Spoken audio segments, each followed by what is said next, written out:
Hello students. आज मैं आपके लिए लेकर आया हूं chapter 1 chemical reaction and equation. इसका लेक्चर नंबर 3, जिसमें आज हम इस चैप्टर को जो अब तक हमने इसमें पढ़ा था, सिर्फ वो चीजें पढ़ी थी जो इस चैप्टर के लिए नीडेबल है यानी नेसेसरीज हैं, और जो हमें जरूरत पड़ेगी इस चैप्टर में वो चीजें हमने पढ़ी थी। वो ऑलरेडी आप 9th क्लास में पढ़कर आ चुके हैं। आज हम वो चीजें पढ़ेंगे जो इस मेन चैप्टर के मेन चीजें हैं, यानी कि ये चैप्टर मेनली आज से शुरू होता है। तो आपको ध्यान से सुनना है इस चीजों को, और वीडियो को लाइक करते रहिए। देखिए, तो चैप्टर है आपका केमिकल रिएक्शन एंड इक्वेशन। इसमें हमें सबसे पहले केमिकल रिएक्शंस पढ़नी है। केमिकल रिएक्शंस कैसे होती हैं उससे रिलेटेड पढ़ना है। फिर उनकी इक्वेशंस बनाना सीखना है, बैलेंस करना सीखना है।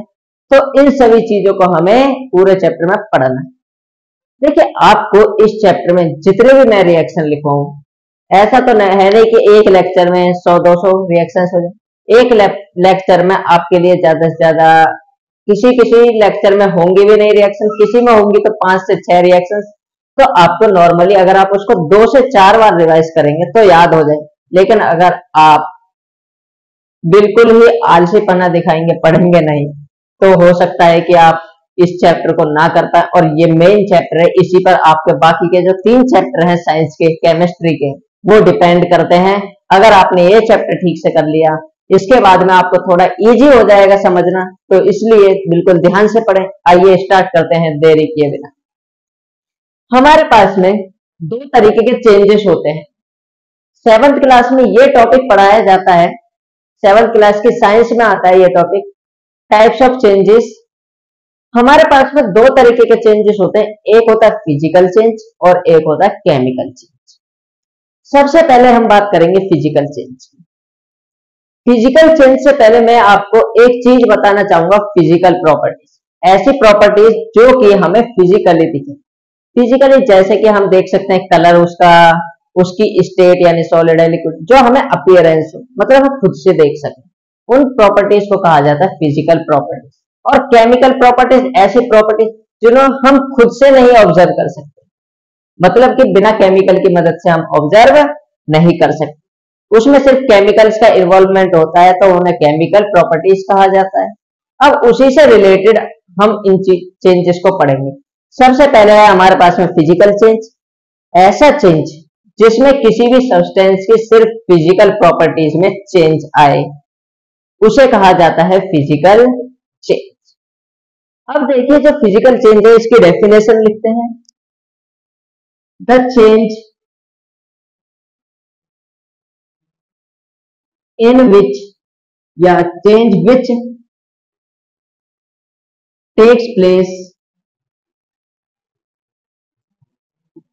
इन physical properties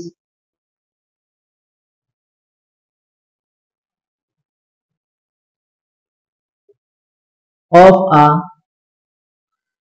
substance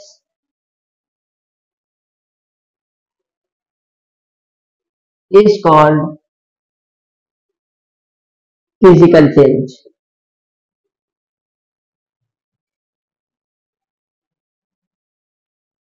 यानी कि ऐसा चेंज जो किसी सब्सटेंस की फिजिकल प्रॉपर्टीज में आता है, उसे कहा जाता है फिजिकल चेंज। अब देखिए, फिजिकल चेंज जब भी आता है, इस चेंज में कोई नया सब्सटेंस नहीं बनता। क्यों नहीं बनता? उसकी सिर्फ फिजिकल प्रॉपर्टीज में ही तो चेंज आया है। फिजिकल यानी कलर चेंज हुआ है। जैसे मान लीजिए मार्कर है, इसका कलर चेंज हो जाए तो रहेगा तो मार्कर ही। क्या ये मार्कर से पेन बन जाएगा? नहीं। मान लीजिए आपके पास में एक कागज है, कागज का अगर कलर चेंज कर दिया जाए, रहेगा तो वो कागज ही, दूसरा सब्सटेंस तो नहीं बन सकता। और एग्जांपल सुनिए, जो आपकी आइस है वो पिघल जाए, वाटर बन जाए। आइस की फॉर्म में भी वाटर ही था, उसमें भी वाटर ही है, तो ऐसा तो है नहीं वो पानी से और कुछ बन जाएगा। शहद तो नहीं बन सकता पानी से। तो ऐसी प्रॉपर्टीज जो होती हैं जिनमें सिर्फ फिजिकल प्रॉपर्टीज में चेंज आए, जिस सब्सटेंस की फिजिकल प्रॉपर्टीज में चेंज आए, उन चेंजेस को कहा जाता है फिजिकल चेंज। इसमें कोई भी नया सब्सटेंस नहीं बनता। तो इसका दूसरा पॉइंट जो आएगा, no any new substance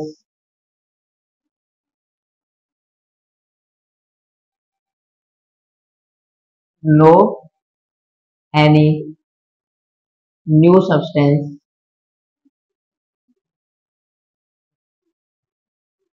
is for, यानी कि कोई भी नया सब्सटेंस नहीं बना।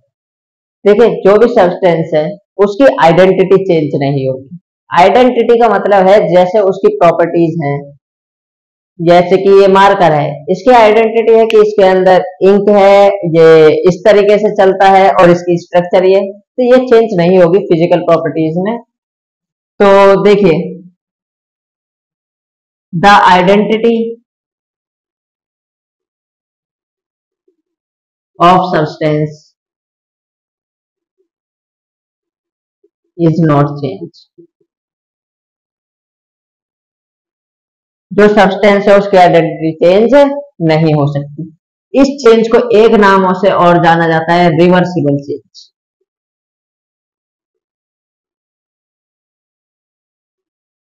रिवर्सिबल का मतलब है इसे दोबारा से पहले जैसा किया जा सकता है। ठीक है स्टूडेंट्स, अब एग्जांपल्स की बात करते हैं। तो देखिए एग्जांपल, सबसे पहला एग्जांपल लेते हैं, बेस्ट एग्जांपल ले लीजिए मेल्टिंग ऑफ आइस।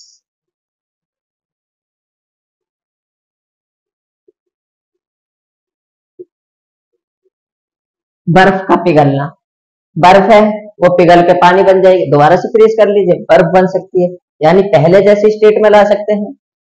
हाँ, इसमें एक पॉइंट और ऐड कर लीजिए कि इन दिस चेंज, इस चेंज के अंदर कलर और स्टेट इज चेंज्ड, यानी कलर और स्टेट जो होंगी वो चेंज हो सकती है। मेल्टिंग ऑफ आइस, बर्फ का पिघलना। दूसरा एग्जांपल, कटिंग ऑफ वेजिटेबल्स। पहले एग्जांपल लिख देता हूं फिर समझा देता हूं आपको। मेल्टिंग ऑफ वैक्स,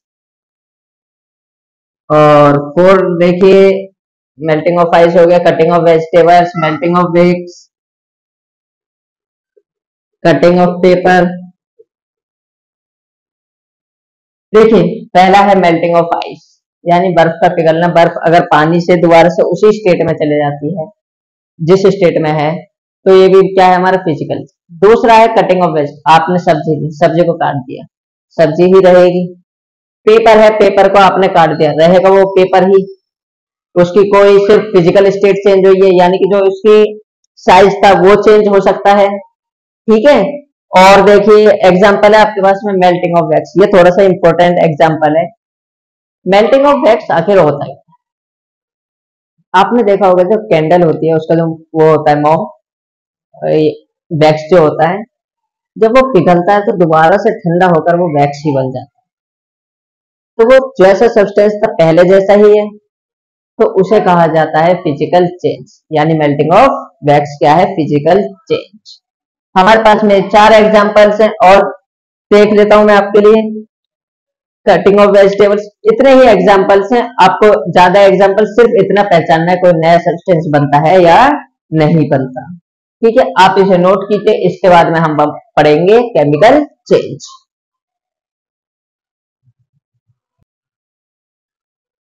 देखिए अभी हमने फिजिकल चेंज पढ़ा था, मैंने आपको 4 एग्जांपल लिखवाए थे, उसमें आप एक और ऐड कर लीजिएगा, बॉइलिंग ऑफ वाटर, यानी पानी का उबलना। वो किस तरीके से होता है, देखिए पानी जब उबलता है तो वो भाप बन जाता है, अगर उसको आप कंडेंस्ड कर दो वो दोबारा से पानी बन जाता है। तो आप उसमें 5वां एग्जाम्पल और इंक्लूड कर लीजिएगा, बॉइलिंग ऑफ वाटर। अब बात करते हैं हम केमिकल चेंज। केमिकल चेंज एक ऐसा चेंज है जिसमें किसी सब्सटेंस के फिजिकल और केमिकल दोनों प्रॉपर्टीज में चेंज आए। उसे कहा जाता है केमिकल चेंज। देखिए, the change which takes place in physical as well as chemical properties of a substance is called chemical change। जिसमें केमिकल और फिजिकल दोनों प्रॉपर्टीज चेंज हो जाए सब्सटेंस की, वही क्या है हमारे पास, केमिकल चेंज। अब यहाँ पर बात करते हैं जिस तरीके से हमने फिजिकल चेंज की बात करी थी, इसके अंदर देखिए केमिकल चेंज हुआ है तो नया सब्सटेंस तो बनेगा, क्योंकि केमिकली सब्सटेंस एक फॉर्म से दूसरी फॉर्म में चेंज होते हैं। तो इसमें new substance is form,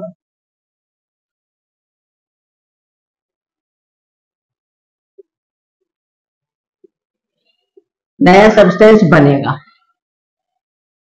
number 2, देखिए एक बार सब्सटेंस एक फॉर्म से दूसरी फॉर्म में चेंज हो गया केमिकली, तो वो दोबारा पहले जैसे नहीं हो सकता। जैसे पेपर है, आपने उसको जला दिया, जल जाएगा, राख बन गया, क्या उसे पेपर बना सकते हो? नहीं बना सकते। खाना है, आपने पका दिया, क्या उसे पहले जैसा खाना बना सकते हो? कच्चा खाना नहीं। खाना है, हमने डाइजेस्ट किया, हमारी बॉडी ने डाइजेस्ट, क्या वो दोबारा से खाना बन सकता है? नहीं। तो ऐसे चेंजेस में उसे हम पहले वाली स्टेट में नहीं ला सकते, तो ऐसे चेंज को इरिवर्सिबल चेंज कहते हैं। Irreversible change. सब्सटेंस की आइडेंटिटी चेंज होती है, identity of substance is change, यानी सब्सटेंस की आइडेंटिटी भी क्या होगी? चेंज होगी। इरिवर्सिबल चेंज है, नया सब्सटेंस बनेगा, और फिजिकल और केमिकल दोनों प्रॉपर्टीज में क्या आएगा? चेंज आएगा।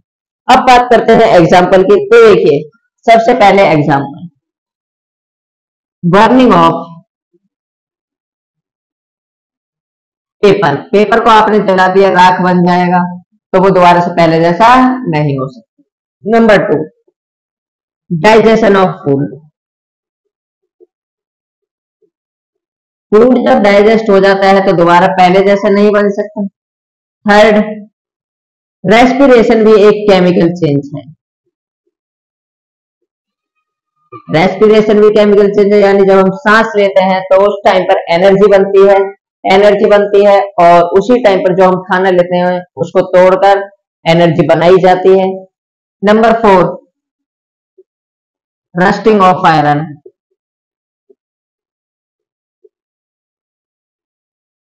आयरन यानी लोहे पर जंग लग, देखिए लोहे पर जंग लग जाती है, उसके ऊपर वाले हिस्से पर छेद छेद से हो जाते हैं, ऊपर वाला मटेरियल गल जाता है, हम उस मटेरियल को हटा देते हैं, वो जो होती है ब्राउन कलर की, उसे रस्ट कहा जाता है। क्या वो पहले जैसा लोहा बन सकता है? नहीं बन सकता। तो इसलिए रस्टिंग ऑफ आयरन भी क्या है हमारे पास में? एक केमिकल चेंज है। उसके बाद में अगर हम बात करें फिफ्थ, तो आपके पास में फिफ्थ आ जाएगा बर्निंग ऑफ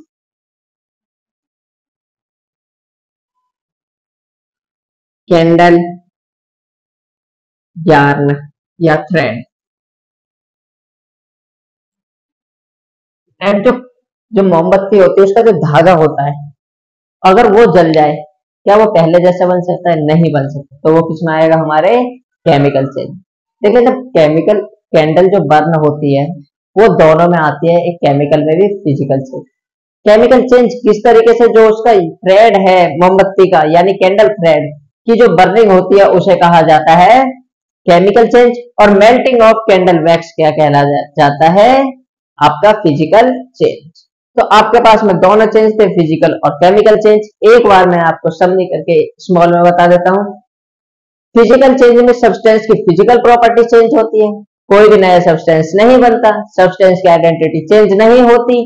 रिवर्सिबल चेंज होता है जिसमें आपका आ जाता है boiling of water, melting of ice, और cutting of paper, cutting of vegetable, chopping of vegetable, chopping भी होता है काटना। उसके बाद केमिकल चेंज, ऐसा चेंज जिसमें फिजिकल और केमिकल चेंज, केमिकल प्रॉपर्टीज दोनों में चेंज है, उसे केमिकल चेंज कहा जाता है। और इसमें नया सब्सटेंस बनता है, सब्सटेंस की आइडेंटिटी चेंज होती है, और इसे इरिवर्सिबल चेंज कहा जाता है। यानी पहले जैसा नहीं हो सकता। एग्जाम्पल आपके सामने ये 5 है। Burning of paper, digestion of food, respiration, rusting of iron, burning of candle thread. ऐसा नहीं है एग्जाम्पल सिर्फ इतने ही, एग्जाम्पल्स बहुत है, बट आपको दिमाग लगाकर सोचना पड़ेगा उस चीज के लिए। आपको ये सोचना पड़ेगा क्या इसमें नया सब्सटेंस बन रहा है, क्या उसको पहले जैसा बनाया जा सकता है। तो आप इन चीजों को सोचकर पता लगा सकते हैं केमिकल चेंज हो रहा है या फिजिकल चेंज हो रहा है। आप इसे नोट करें। इसके बाद हम पढ़ेंगे जो केमिकल चेंज है उसको कैसे आइडेंटिफाई करें, क्या क्या क्या कैरेक्टरिस्टिक्स होते हैं हो सकते हैं कि हम पता लगा सके कि एक केमिकल चेंज हो रहा है। इसे नोट कीजिए जल्दी से। देखिए बच्चों, अब आते हैं हम केमिकल रिएक्शन पर। अभी हमने दो चेंजेस पढ़े थे, एक केमिकल चेंज और एक फिजिकल चेंज। अब है केमिकल रिएक्शन। देखिए, अगर कभी भी केमिकल चेंज हो रहा है तो वहां पर केमिकल रिएक्शन होती ही है। अगर केमिकल चेंज हो रहा है तो केमिकल रिएक्शन होगी ही होगी। तो केमिकल रिएक्शन होती क्या है? अगर कोई केमिकल चेंज हो रहा है तो उस पर जो भी चीज इन्वॉल्व है वो ही केमिकल रिएक्शन होगी। तो इसी चीज को हमें पूरे चैप्टर में डिटेल्स में पढ़ना है।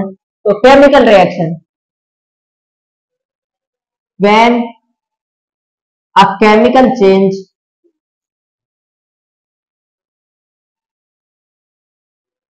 takes place, then a chemical reaction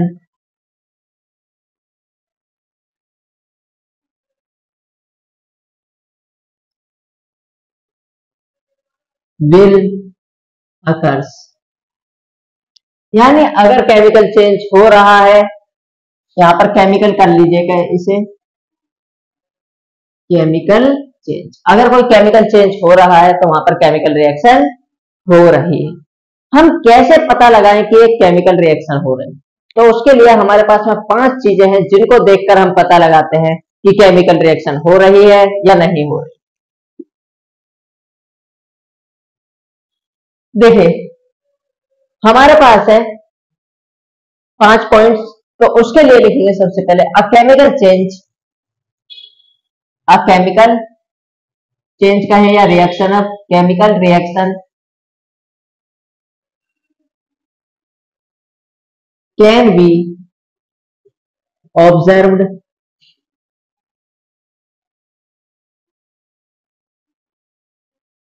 by following observations.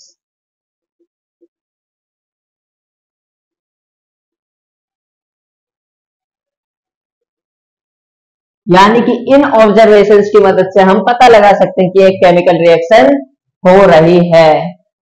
कौन कौन सी 5 ऑब्जर्वेशन है? नंबर फर्स्ट,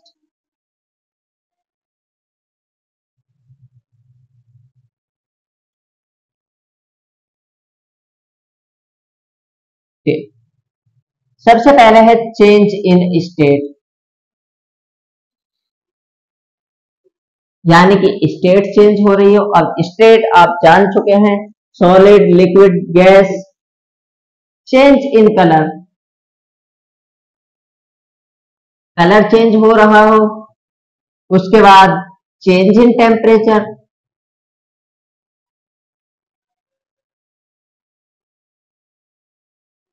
टेम्परेचर चेंज हो रहा हो। और टेम्परेचर चेंज पर हमारे पास 2 तरीके की रिएक्शन आती है, एक एक्सोथर्मिक, एक एंडोथर्मिक, जो हम आगे डिटेल्स में पढ़ेंगे।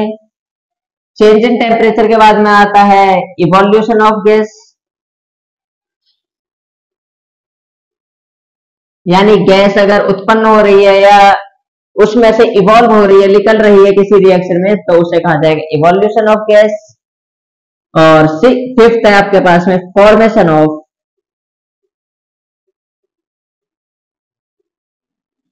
प्रेसिपिटेट। शॉर्ट में इसे पीपीटी लिख दिया जाता है, प्रेसिपिटेट। अब प्रेसिपिटेट होता क्या है? देखिए, प्रेसिपिटेट से रिलेटेड आपके चैप्टर में एक रिएक्शन भी आती है, प्रेसिपिटेशन रिएक्शन। वहां पर भी आप इस टॉपिक को पढ़ेंगे तो आप एक चीज समझ लीजिए, प्रेसिपिटेट वो सब्सटेंस है जो किसी सॉल्यूशन में डिसॉल्व नहीं हो पाया या सॉल्युबल नहीं है। Insoluble substance which is settle down in a reaction, ऐसा सब्सटेंस जो घुल नहीं पाया और किसी रिएक्शन में नीचे की साइड क्या हो गया, बैठ। जैसे आप अगर नींबू पानी बनाते हैं या उसमें जो नमक होता है कभी कभी नीचे की साइड बैठ जाता है, ठीक से नहीं घुल पाता, तो वो प्रेसिपिटेट में माना जाएगा। आप इसको नोट कीजिए। इसके बाद हम पढ़ेंगे कंपोनेंट्स ऑफ रिएक्शन, जिसमें हमारे पास दो कंपोनेंट मेन है, एक रिएक्टेंट और एक प्रोडक्ट, और एक हमारे पास एरो। उससे पहले मैं आपको एक केमिकल रिएक्शन का एग्जाम्पल बता देता हूं कि किस तरीके से होता है। अगर हम केमिकल रिएक्शन लें, मान लीजिए एक लेते हैं हम कार्बन प्लस में ऑक्सीजन। कार्बन और ऑक्सीजन को मिलाकर बनाते हैं हम कार्बन डाइऑक्साइड।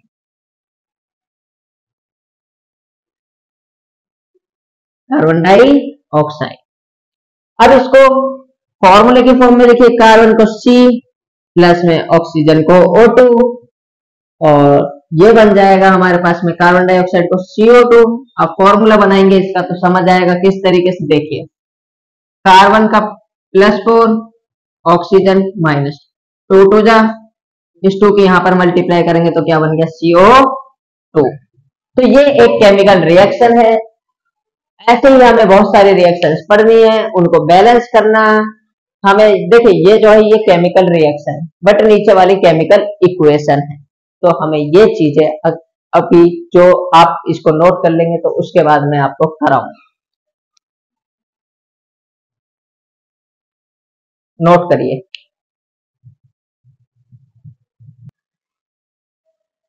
देखिए स्टूडेंट्स, अब हम पढ़ेंगे केमिकल रिएक्शन के कंपोनेंट्स कौन कौन से होते हैं। देखिए केमिकल रिएक्शन के मेनली दो कंपोनेंट्स होते हैं, बट एक और इंक्लूड किया जाता है जिसे कहा जाता है एरो। हमारे जो मेन दो कंपोनेंट है, एक रिएक्टेंट एक प्रोडक्ट, और तीसरा है हमारे पास में एरो। अब ये होते क्या है आइए समझते हैं। देखिए कोई भी केमिकल रिएक्शन अगर होती है, मान लीजिए एक कंपाउंड है, ये कन्वर्ट होता है कंपाउंड बी में, तो जो सब्सटेंस रिएक्शन में पार्टिसिपेट कर रहा है या इन्वॉल्व हो रहा है उसे कहा जाता है रिएक्टेंट, और जो कंपाउंड बनता है किसी केमिकल चेंज में या रिएक्शन में उसे कहा जाता है प्रोडक्ट। और इन दोनों को सेपरेट करता है एक एरो, जिस पर कैटलिस्ट प्रेजेंट हो भी सकता है या नहीं। इसके ऊपर कैटलिस्ट प्रेजेंट हो भी सकता है या नहीं। अब कैटलिस्ट क्या होता है ये पढ़ेंगे इन तीनों के बाद, पहले इन तीनों को डिस्कस करते हैं।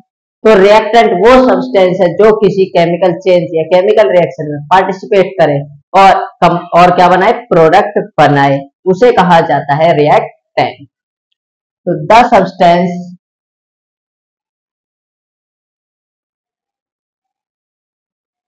which participates in a chemical reaction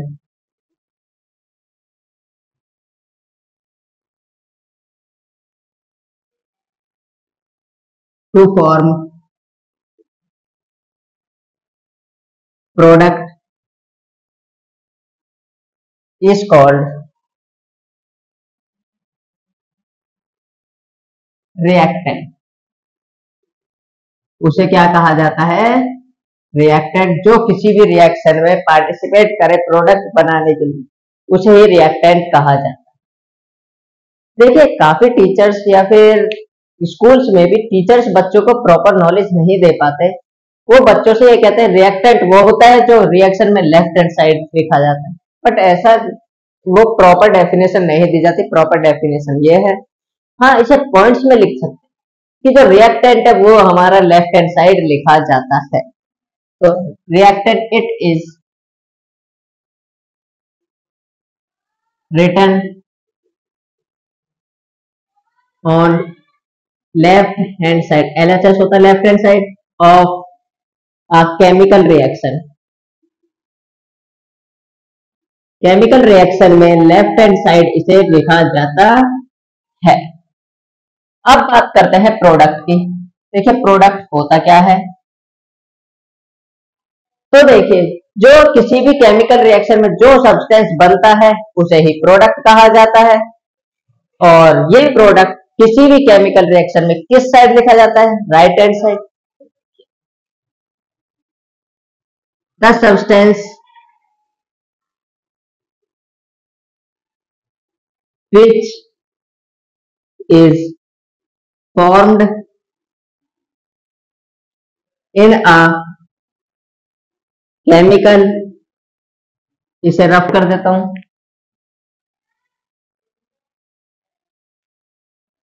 in a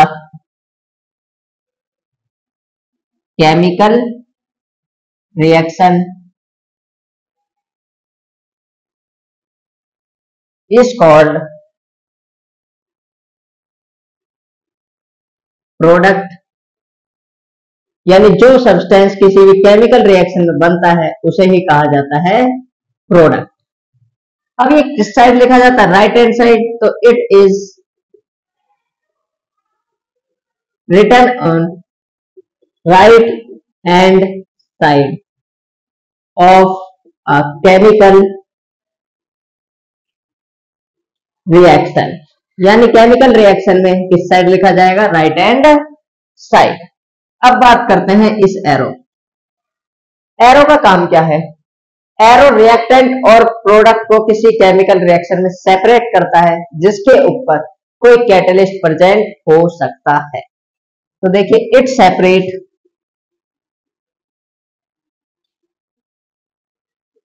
the reactant and product above which catalyst may be present। यानी कि जिसके ऊपर कैटलिस्ट प्रेजेंट हो सकता है और जो रिएक्टेंट और प्रोडक्ट को सेपरेट करे उसे ही कहा जाता है एरो। अब कैटलिस्ट होता क्या है, इसके बारे में डिस्कस करते हैं कि आखिर कैटलिस्ट है क्या।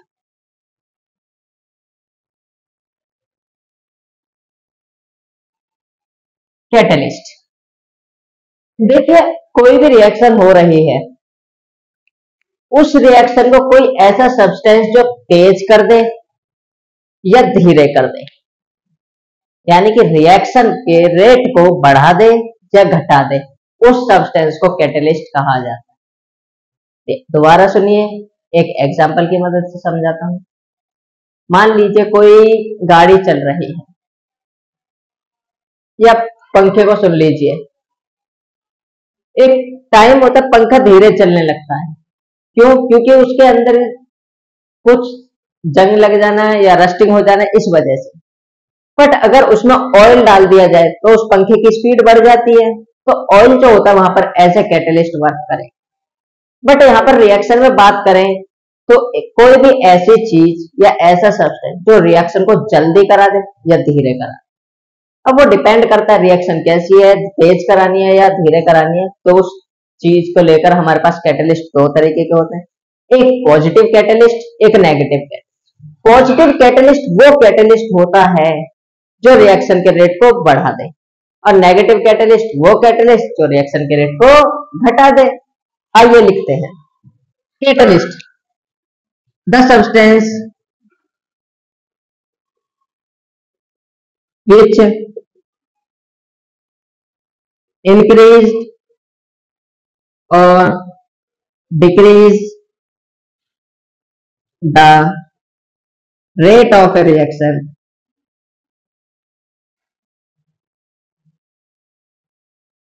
without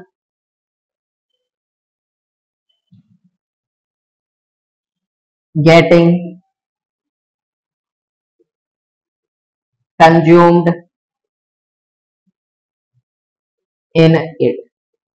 यानी कि बिना उस रिएक्शन में कंज्यूम। देखिए कैटेलिस्ट अगर पार्टिसिपेट कर रहा है वो खत्म नहीं होता, वो प्रेजेंट रहता है। अगर वो किसी रिएक्शन के रेट को बढ़ा देता है तो वो रहता है। ऐसा नहीं है कि रिएक्शन खत्म हो गई तो कैटेलिस्ट खत्म हो, नहीं, कैटेलिस्ट खत्म नहीं होता, रिएक्शन में कंज्यूम नहीं होता। कैटेलिस्ट का सिर्फ काम है या तो रिएक्शन को तेज करना या धीरे करना।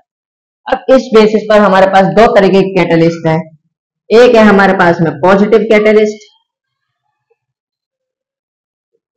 एक है नेगेटिव कैटेलिस्ट। देखिए positive catalyst, negative catalyst. Positive catalyst का काम क्या होता है? इट इंक्रीज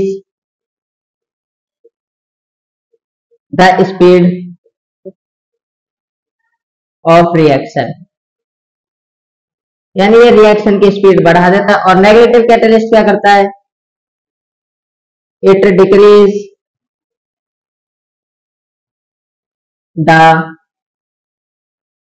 स्पीड ऑफ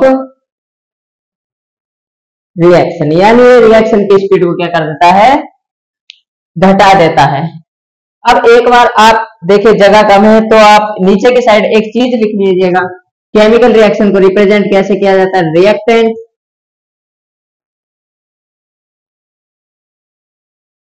इसके बाद में एरो, फिर क्या आ जाता है हमारा?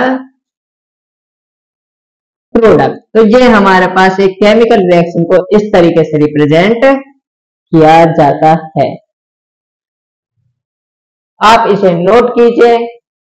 इसके बाद हम पढ़ेंगे जो भी हमारे जो केमिकल रिएक्शन है उसको केमिकल इक्वेशन में चेंज करना और उसको बैलेंस करना। आप इसे नोट करें अच्छे से, जिसमें आज हम पढ़ेंगे केमिकल रिएक्शन को बैलेंस कैसे किया जाता है। देखिए अब तक हमने जो इसमें पढ़ा है वो है हमारे पास में फिजिकल चेंज, केमिकल चेंज, एक केमिकल रिएक्शन, उसके कंपोनेंट्स होते हैं जो रिएक्टेंट, प्रोडक्ट और एरो। आज हम उसी से आगे डिस्कस करेंगे। तो बिना देरी के करते हैं स्टार्ट। आप वीडियो को लाइक करते रहें और चैनल को सब्सक्राइब करते रहें। देखिए केमिकल इक्वेशन, जो हम केमिकल रिएक्शन पढ़ते थे, कोई केमिकल चेंज हो रहा है तो केमिकल रिएक्शन हो रही है। अब बात करते हैं केमिकल इक्वेशन की। तो केमिकल इक्वेशन जो केमिकल रिएक्शन के जो कंपोनेंट्स थे या जो भी उसमें चीज थी उनको ही एक सिंबॉलिक रिप्रेजेंटेशन देना, उनके सिंबल्स की फॉर्म में लिख देना कहलाता है केमिकल इक्वेशन। तो देखिए the symbolic representation of a chemical reaction is called chemical equation, यानी कि एक केमिकल रिएक्शन को सिंबॉलिक रिप्रेजेंटेशन देना ही कहलाता है केमिकल इक्वेशन। कैसे, आइए समझते हैं। हमारे पास में एक केमिकल रिएक्शन है जिसमें कार्बन कंबाइन करता है ऑक्सीजन के साथ और बनाता है कार्बन डाइऑक्साइड। ये वर्ल्ड इक्वेशन जो होती है इसे कहा जाता है केमिकल रिएक्शन। अब बात करते हैं केमिकल इक्वेशन क्या है। इन्हीं को अगर हम इनके सिंबल्स की फॉर्म में लिख देंगे तो वो कहलाएगा हमारे पास में केमिकल इक्वेशन। जैसे देखिए कार्बन को C लिखा जाता है, ऑक्सीजन को O2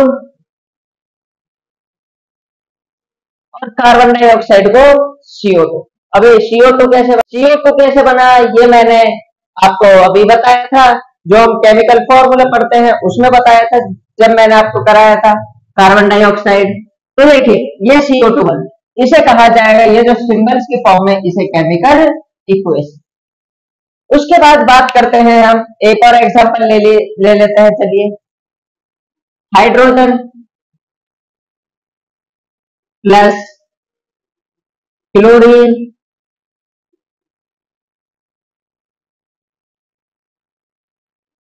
इक्वल टू हाइड्रोजन या हाइड्रोजन क्लोराइड।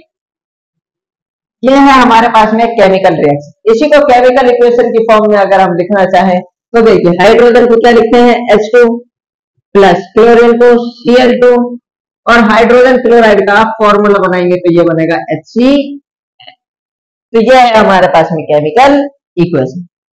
अब बात करते हैं हम स्केलेटल केमिकल इक्वेशन। देखिए स्केलेटल केमिकल इक्वेशन होती क्या है, इसके बारे में चर्चा करेंगे। जो भी केमिकल इक्वेशन या केमिकल रिएक्शन, देखिए केमिकल रिएक्शन होती है वर्ड फॉर्म में, केमिकल इक्वेशन है हमारे सिंबल। तो वो केमिकल इक्वेशन जिसमें एटम्स बैलेंस ना हो, या फिर ऐसी केमिकल इक्वेशन जो बैलेंस ना हो, उसे कहा जाएगा स्केलेटल केमिकल इक्वेशन। तो देखिए लिखते हैं, N unbalanced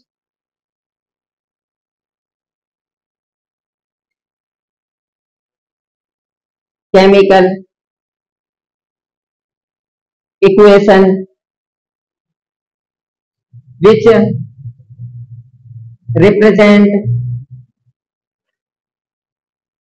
the formulas and symbols of reactants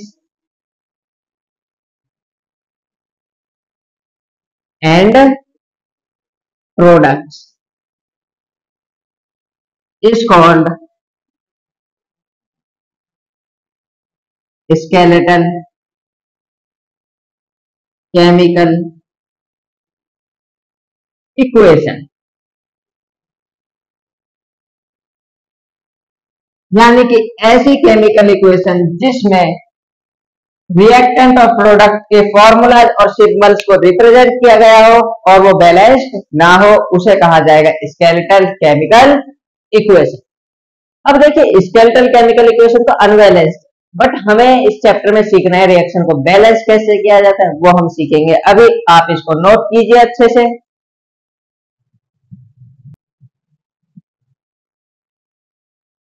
देखिए बच्चों, अभी हमने पढ़ा था केमिकल इक्वेशन क्या होती है, अब हम पढ़ेंगे balancing of a chemical equation.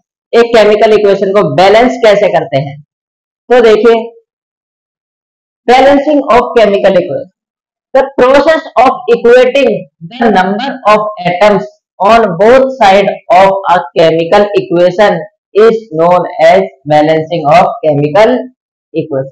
वो प्रोसेस जिसके द्वारा हम एक केमिकल इक्वेशन के दोनों साइड में एटम्स के नंबर को बराबर करते हैं, उसे ही कहा जाता है बैलेंसिंग ऑफ केमिकल इक्वेशन। देखिए मान लीजिए कि एक रिएक्शन है, सबसे पहले रिएक्टेंट होता है, रिएक्टेंट से प्रोडक्ट होता है, दोनों साइड जितने भी कंपाउंड उनमें एटम्स देखते हैं, उनके नंबर्स देखते हैं, क्या लेफ्ट हैंड साइड और राइट हैंड साइड बराबर हैं। अगर बराबर हैं तो वो रिएक्शन क्या होगी, बैलेंस, यानी वो इक्वेशन बैलेंस मानी जाएगी। अब ये जो बैलेंसिंग का मेथड जो हम अपनाते हैं, अभी हम बैलेंसिंग के मेथड के स्टेप्स भी लिखेंगे। तो जो भी मेथड हम अपनाते हैं उस मेथड को कहा जाता है hit and trial method. Hit and trial method क्या होता है, देखिए इस मेथड में हम एक छोटा सा वोल नंबर, देखिए बुक में वोल नंबर दे रखा है बट हम वोल नंबर यूज नहीं करते, वोल नंबर में जीरो भी आता है बट हम जीरो यूज नहीं करते, तो इसलिए नेचुरल नंबर कहना ठीक रहेगा, बट हम बुक के अकॉर्डिंग चलेंगे। तो देखिए एक छोटा वोल नंबर यूज किया जाता है एटम्स को इक्वल करने के लिए। सबसे छोटा ट्राई करते हैं, छोटे से नहीं होता उससे बड़ा लेते हैं, लेकिन हम पहले कोशिश करते हैं छोटे से छोटे वोल नंबर को हम कोफिशिएंट की तरह यूज करके इक्वेशन को बैलेंस कर सके। अब the method of balancing a chemical equation is called hit and trial method because the smallest whole number coefficient is try to balance the equation. वही है कि एक छोटा सा whole नंबर लेते हैं, हम उस इक्वेशन को बैलेंस करने के लिए ट्राई करने की कोशिश करते हैं। उसके बाद एग्जांपल अगर हम लें तो मान लीजिए हम वो जो था हाइड्रोजन प्लस क्लोरीन वाला ही ले लेते हैं। पहले प्लस क्लोरीन, हमारे पास क्या बनता है, हाइड्रोजन क्लोराइड।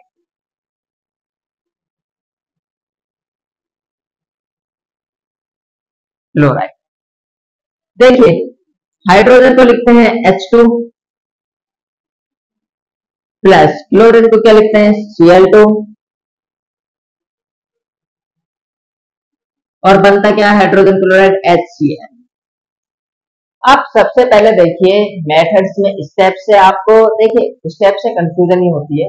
आप सीधा अपना तरीका अपने जो तरीका आपको बेस्ट लगे यानी जिससे आप इजी तरीके से बैलेंस करें, मैं आपको सिखाता हूँ। सबसे पहले देखिए सबसे ज्यादा एटम्स किस, हाइड्रोजन के 2 एटम्स, क्लोरीन के भी 2 एटम्स, ये जो नंबर होते हैं एटम। कभी भी हम बैलेंस करते हैं तो कोफिशिएंट कोफिशिएंट होता है किसी वेरिएबल के आगे का जो नंबर होता है। देखिए यहाँ पर हाइड्रोजन के आगे 1 है, क्लोरीन के आगे 1, HCl के आगे 1।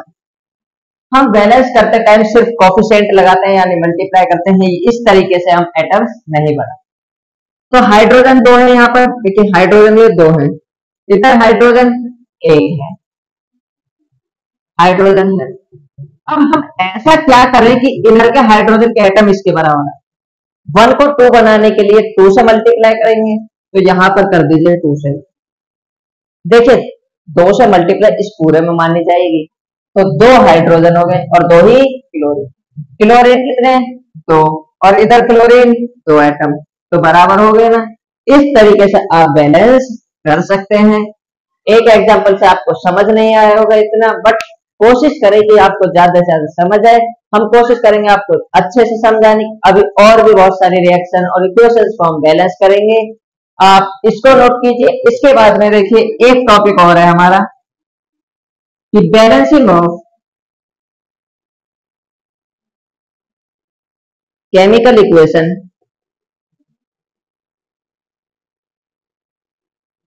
is based on law of conservation of mass and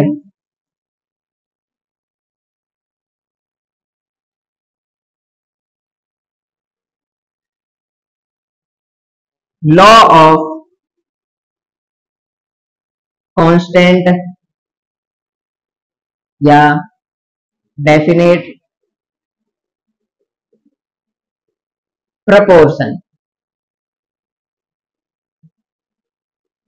देखिए हमसे पूछ लिया जाता है जो बैलेंसिंग है वो किस लॉ पर आधारित है या किस लॉ के अकॉर्डिंग हम रिएक्शन को बैलेंस करते हैं।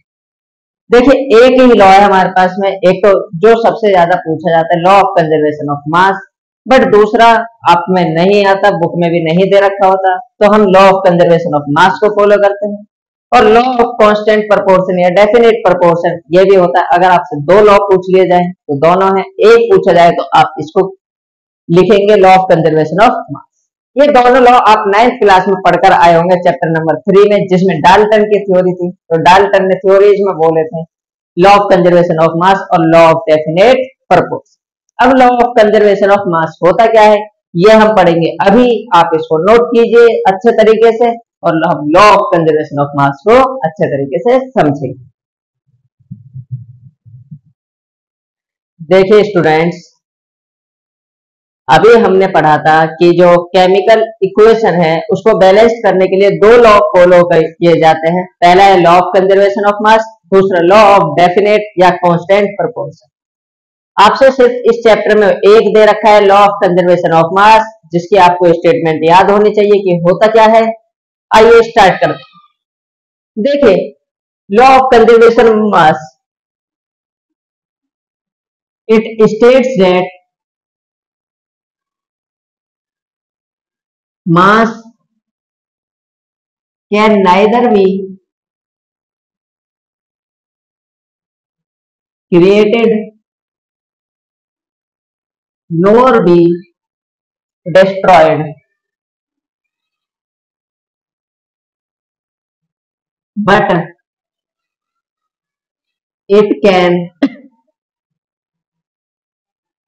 transform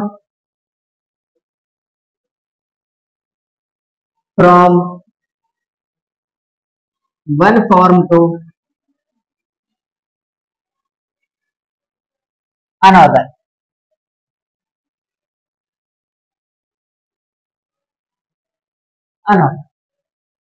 ये स्टेटमेंट कहती है कि जो मास है नया मास ना ही उत्पन्न होगा बन पाएगा क्रिएटेड, नोर भी डिस्ट्रॉयड ना ही खत्म हो पाएगा पुराना मास।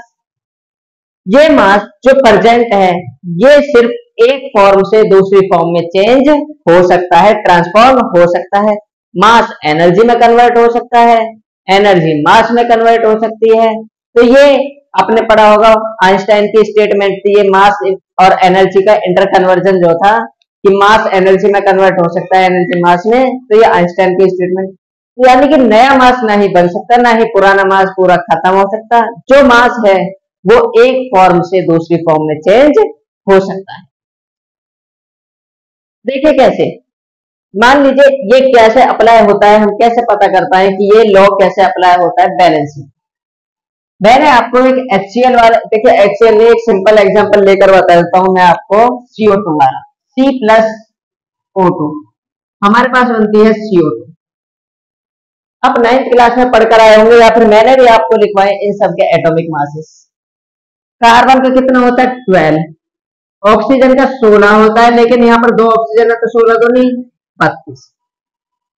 कार्बन का 12 प्लस ऑक्सीजन 16 दो नहीं 32, 32 12 44, 32 12 44। दोनों तरफ देखिए एटॉमिक मासेस सेम आ रहे हैं, यानी कि अगर मास सेम है, मास तो चेंज हुआ ही नहीं, रिएक्शन होगी, इसी रिएक्शन में ना ही नया मास बना, ना ही पुराना मास जो था वो खत्म हुआ, बस एक फॉर्म से दूसरी फॉर्म में क्या हुआ है, चेंज हुआ है। उसके बाद देखिए हम पढ़ते हैं अब बैलेंसिंग ऑफ केमिकल इक्वेशन के स्टेप्स, कि केमिकल इक्वेशन को बैलेंस्ड कैसे किया जाएगा, उसके स्टेप्स कौन कौन से होते हैं वो हम अब पढ़ेंगे। सबसे पहला स्टेप है right the number of atoms of each element present on left hand side and right hand side. यानी लेफ्ट हैंड साइड यानी कि रिएक्टेंट साइड और प्रोडक्ट साइड के जो एटम्स हैं उन सभी के यानी एलिमेंट्स हैं उनके नंबर ऑफ एटम्स लिख। किस तरीके से देखिए, एक एग्जांपल ले लेते हैं हम HCl वाला, H2 प्लस Cl2 क्या बनता है HCl। हाइड्रोजन के 2 एटम्स, हाइड्रोजन लिख लीजिए एक side chlorine. Left hand side के लिखिए लेफ्ट हैंड साइड और राइट हैंड साइड लिखिए। लेफ्ट हैंड साइड हाइड्रोजन कितने हैं 2, right hand side 1, chlorine left hand side 2, hydrogen right hand side 1। पहली चीज हो गई।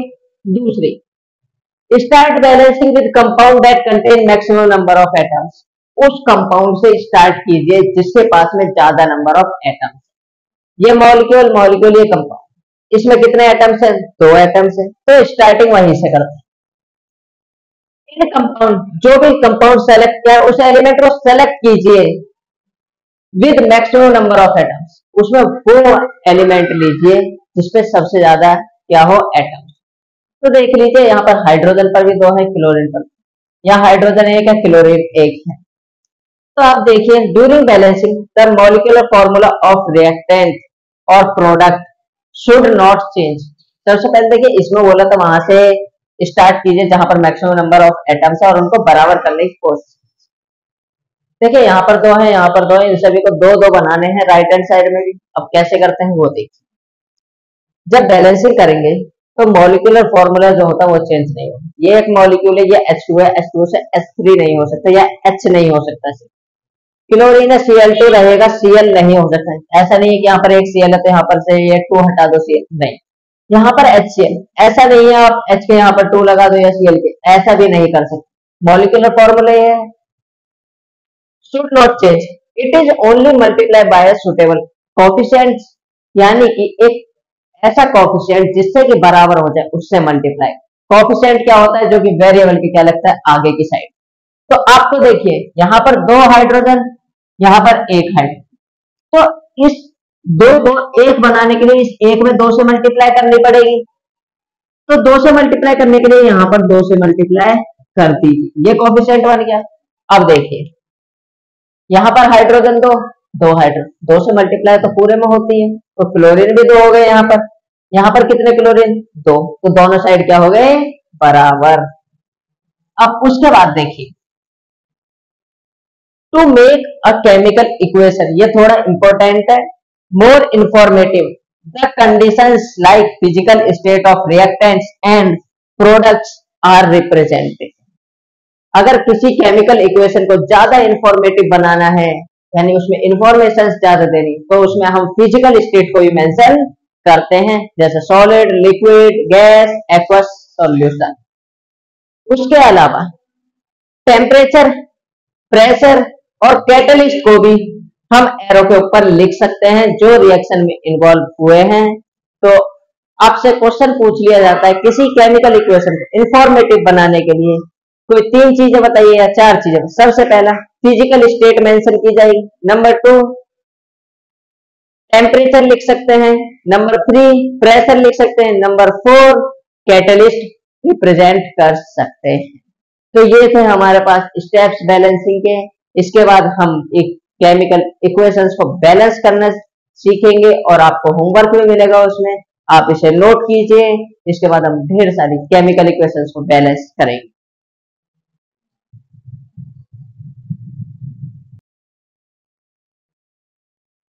देखिए बच्चों, अभी हमने डिस्कस किए थे स्टेप्स क्या होते हैं रिएक्शन को बैलेंस करने के। अब हम उसी से रिलेटेड इक्वेशंस को बैलेंस करेंगे। उससे पहले हम कुछ चीजें पढ़ेंगे जो कि है meaning of different science in chemical equation, यानी अलग अलग साइंस जो दे रखे होते हैं हमें केमिकल इक्वेशन के अंदर, कुछ साइंस दे रखे होते हैं यानी चिन्ह दे रखे होते हैं जिनको पहचान कर हमें बताना पड़ता है कि ये साइन किसका है या क्या इंडिकेट कर रहा है। तो आइए देखते हैं। सबसे पहला है हमारे पास में अपवर्ड एरो। अपवर्ड एरो, अगर एरो ऊपर की साइड बना हुआ है तो उसका मतलब ऊपर की साइड गैस निकल रही है, तो इसे कहा जाता है इवोल्यूशन ऑफ गैस। नंबर 2 है हमारे पास में डाउनवर्ड एरो।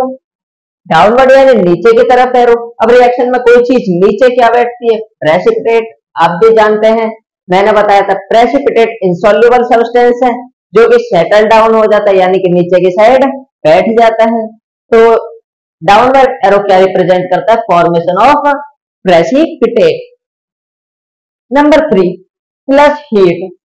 अगर प्लस हीट रिएक्टेंट साइड लिखी है, यानी जिस साइड रिएक्टेंट है उधर हीट में प्लस करके लिखी हुई है या एरो के ऊपर लिखी हुई है, तो उसे कहा जाता है हीट एब्जॉर्ब। हीट एब्जॉर्ब यानी देखिए रिएक्टेंट को दिए, रिएक्टेंट को क्यों दिए? ताकि रिएक्शन हो सके, तो यानी कि हीट एब्जॉर्ब हुई है, तो इसे कहा जाता है हीट एब्जॉर्ब। अब नेक्स्ट बात करते हैं नंबर 4। अगर प्लस हीट प्रोडक्ट साइड, यानी प्रोडक्ट के साथ में हीट निकल रही है, तो हीट क्या हो गई? रिलीज, यानी कि रिएक्शन में हीट रिलीज हो रही है रिएक्शन होने के बाद। नंबर 5 देखिए, जो ये साइन दिखता है इसका मतलब है रिएक्शन इस साइड चल रही है, इसका मतलब इस साइड। अगर दोनों इक्वल की साइड है तो यानी रिएक्शन दोनों साइड चल रही। जो रिएक्शन दोनों तरफ चलती है सेम टाइम पर, उसे कहा जाता है रिवर्सिबल रिएक्शन। अब बात करते हैं, देखिए बैलेंसिंग किस तरीके से करते हैं। हमने स्टेप्स पढ़े थे, देखिए अगर आप स्टेप्स के हिसाब से चलेंगे तो काफी दिक्कत होगी उनको करने में।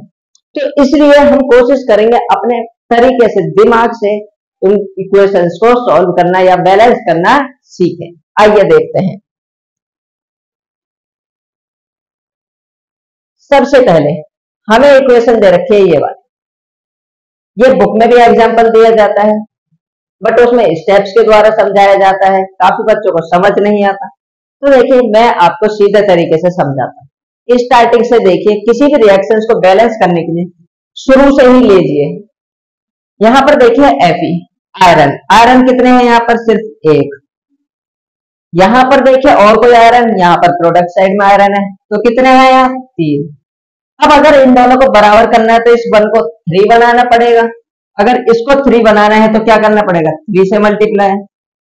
हम देखिए यहाँ पर 3 नहीं लगा सकते, क्यों? मैंने रूल बताया था आपको कि कभी भी मॉलिक्यूल का जो फॉर्मूला है वो चेंज नहीं होता, सिर्फ कोफिशिएंट मल्टीप्लाई होता है। कोफिशिएंट क्या होता है? जो आगे रखता है। तो 3 कहां पर मल्टीप्लाई करेंगे? यहाँ पर। अब बात करते हैं आगे। आयरन तो बैलेंस हो गए। अब देखिए यहाँ पर हाइड्रोजन कितने हैं? 2 हाइड्रोजन। यहाँ पर कितने हैं? 2 हाइड्रोजन अभी बैलेंस है। फिर ऑक्सीजन पर है, ऑक्सीजन कितना? 1। इधर कितने? 4। तो इस 1 को 4 बनाने के लिए मल्टीप्लाई करनी पड़ेगी। अब देखिए खाली ऑक्सीजन में तो मल्टीप्लाई करनी है, इस पूरे मॉलिक्यूल में मल्टीप्लाई करनी पड़ेगी, तो इसलिए यहाँ पर 4। अब देखिए ऑक्सीजन 4 हो गए, यहाँ पर 4 ऑक्सीजन बैलेंस, बट क्या हाइड्रोजन बैलेंस है ये चेक कीजिए। 4 दूनी 8, ये 2 है, ये 4, 4 टू जा 8, 8 हाइड्रोजन, यहाँ पर कितने 2, यहाँ पर 8, 2 को 8 बनाने के लिए 4 से मल्टीप्लाई यहाँ भी करनी पड़ेगी, तो 4 यहाँ पर। अब देख लीजिए पूरे सारे एलिमेंट्स या फिर सारे एलिमेंट के जो एटम्स हैं वो बराबर मिले। अब आते हैं नेक्स्ट, देखिए ये इक्वेशन आपको दे रखी है, बुक के अंदर दे रखी है। जैसा मैंने बताया था किसी इक्वेशन को इंफॉर्मेटिव बनाने के लिए, ज्यादा इंफॉर्मेशन देने के लिए हम उसमें उसकी स्टेट्स लिखते हैं, जिस तरीके से यहाँ लिखिए गैस, गैस, लिक्विड, या एरो के ऊपर टेम्परेचर या प्रेशर या कैटेलिस्ट। तो देखिए यहाँ पर ये लिखा है प्रेशर 340 एटीएम। एटीएम होती है प्रेशर की यूनिट, जिसे कहा जाता है एटमॉस्फेरिक प्रेशर। अब देखिए CO प्लस 2H2, सबसे पहले कार्बन, देखिए एक कार्बन बैलेंस है, ऑक्सीजन एक, बैलेंस है, 2 हाइड्रोजन, 3 और 1 4, इधर 4 इधर 2, इस 2 को 4 बनाने के लिए क्या करेंगे 2 से मल्टीप्लाई तो कर दीजिए बिना देरी किए, ये रिएक्शन होगी बैलेंस। अब आते हैं नेक्स्ट, सबसे पहले देखिए ये वाली देखिए हाइड्रोजन, इसको लिखेंगे हाइड्रोजन क्या लिखते हैं H2, ऑक्सीजन को क्या लिखते हैं O2, और वाटर आप भी जानते हैं H2O। अब देखिए बैलेंसिंग, सबसे पहले 2 हाइड्रोजन बराबर है, ठीक है, और 2 ऑक्सीजन 1 ऑक्सीजन, ये तो बराबर नहीं है, तो यहाँ पर इसको 2 बनाने के लिए क्या करेंगे 2 से मल्टीप्लाई। अब देखिए हाइड्रोजन कितने हो गए 4, इधर कितने हैं 2, 2 को 4 बनाने के लिए फिर 2 से मल्टीप्लाई तो कर दीजिए बिना देरी किए। अब आते हैं ये वाली रिएक्शन, ये रिएक्शन है आपकी CO2 प्लस H2O, ये आपकी फोटोसिंथेसिस की रिएक्शन है। फोटोसिंथेसिस जो होती है जिसके द्वारा प्लांट अपना खाना बनाते हैं, तो वो रिएक्शन। देखिए यहाँ पर इस वाली रिएक्शन को बैलेंस करना थोड़ा ट्रिकी पड़ जाता है बच्चों के लिए, तो मैं आपको इस रिएक्शन को बोलूंगा कि इसको याद कीजिए या फिर एक चीज कर लीजिए। ये देखिए ये जो फॉर्मूला लिखा है, ये खाने वो जो प्लांट फूड बनाता है उसको ग्लूकोज कहा जाता है, ग्लूकोज की फॉर्म में बनाता है, तो ग्लूकोज का फॉर्मूला आप याद रखिए। कार्बन डाइऑक्साइड, कितने कार्बन है यहाँ पर 6 कार्बन, इधर कितने हैं 1, इसको 6 बना, पहली चीज बैलेंस, जितने कार्बन डाइऑक्साइड हैं उतने वाटर बना, उसके डबल वाटर कर दीजिए आप, वाटर 12 हो गए, बस ये वाला ऐसे रहने दीजिए, इन दोनों के पीछे 6 लगा दीजिए, बात खत्म। देखिए जितने कार्बन डाइऑक्साइड 6 से तो बैलेंस कर, इसके डबल वाटर बना दीजिए, उसके बाद में बैलेंसिंग करने देखोगे तो आप देखिए 12 दूनी 24 तो हाइड्रोजन हो गए। पहले यहाँ पर देखिए अगर अभी 6 को हटा दिया जाए जो हमने बैलेंस की, इधर 12 हाइड्रोजन प्लस में 2, इस 12 को तो हम छेड़ नहीं सकते क्योंकि 2 से मल्टीप्लाई करेंगे तो कार्बन डिस्टर्ब हो जाएगा। इस वाले को चेंज कर सकते हैं, इस 2 को 12 24 है 12 ही हो गए, 12 और चाहिए तो 12 और चाहिए, इस 2 को 12 बनाने के लिए 6 से यहाँ मल्टीप्लाई। जब उसी तरीके से आप ऑक्सीजन देखें, 12 ऑक्सीजन और ये 12 ऑक्सीजन, यहाँ पर देखिए 6 ऑक्सीजन तो ये 6 ऑक्सीजन, ये 12 तो ये कट गए, 2 ऑक्सीजन 12 ऑक्सीजन, इस 2 को 12 बनाने के लिए 6 से मल्टीप्लाई। तो इस तरीके से आप इस रिएक्शन को याद कर सकते हैं। नेक्स्ट है देखिए जिंक, जिंक को Zn लिखते हैं। सल्फ्यूरिक एसिड का देखिए फॉर्मूला होता है, कॉमन फॉर्मूला H2SO4, ये सल्फ्यूरिक एसिड का फॉर्मूला है। कुछ एसिड्स के फॉर्मूले जो आपको सेकंड चैप्टर में याद करने पड़ेंगे। सल्फ्यूरिक एसिड होता है H2SO4 और बनता क्या है जिंक सल्फेट। जिंक सल्फेट आप भी जानते हैं किस तरीके से बनेगा, यहाँ पर जिंक की वैलेंसी +2, सल्फेट को SO4 लिखते हैं और -2 से 2 कट गया 1 1, फॉर्मूला क्या बनेगा ZnSO4, साथ में हाइड्रोजन। देखिए जरूरी नहीं है रिएक्शन जो आपको दे रखी है उससे केमिकल इक्वेशन तो लिख देंगे, बट क्या वो बैलेंस्ड है या नहीं ये चेक कीजिए। ऐसा ना हो कि वो रिएक्शन बैलेंस्ड हो और आप उसको बैलेंस करने में आप दिमाग लग जाओ। तो देखिए जिंक 1 हाइड्रोजन 2 हाइड्रोजन, सल्फर एक, ऑक्सीजन 4, ऑक्सीजन 4, सब कुछ बैलेंस है, तो ये रिएक्शन बैलेंस हो चुकी है। आप इस सब को नोट कीजिए और आई होप आपको ये सब समझ आया होगा बेटर तरीके से। अगर आपको कोई प्रॉब्लम होती है, कोई टॉपिक ऐसा है जो समझ नहीं आता, आप मुझे कमेंट करके बता सकते हैं। एंड इस वीडियो को लाइक करें, चैनल को सब्सक्राइब करें और अपने दोस्तों को, अपने क्लास के स्टूडेंट जितने भी हैं आपके दोस्त, सभी को वीडियोस को भेजते रहें। इसके बाद हम और भी बहुत सारी रिएक्शन को बैलेंस करेंगे और आपको होमवर्क भी मिलेगा उससे रिलेटेड। तो इस वीडियो को एंड तक देखने के लिए थैंक यू और इन सबको नोट करें अच्छे से।